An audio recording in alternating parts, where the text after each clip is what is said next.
আসসালামু আলাইকুম। আমার আলহামদুলিল্লাহ ৬টা বেবি। সিলভি ৬টা বেবি হয়েছে। মাশাআল্লাহ অনেক অনেক কিউট। আল্লাহর রহমতে ওরা সুস্থ আছে। আসলে আমি জানি বিড়াল আসলে মানুষে বলে যে আমাদের নবীজির অনেক পছন্দ ছিল। সত্যি আসলে এই বিড়াল নিয়ে আসলে কীভাবে যে আমার সময়গুলো চলে যায়।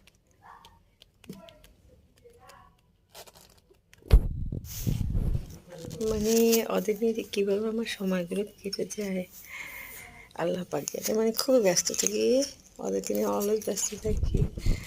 দেখ, আলহামদুলিল্লাহ সবার দোয়ায় আমার বিড়ালগুলো অনেক অনেক ভালো আছে। আল্লাহ কাছে দোয়া করে ওরা সুস্থ থাকুক, ভালো থাকুক। বাট মন এমনিতেই ভালো থাকে। মানে ওদেরকে দেখলে এত কিউট মাশাআল্লাহ। আর আম্মুর মতো হলো না, এই জিনিসটা আমার কাছে খুব অবাক লাগে।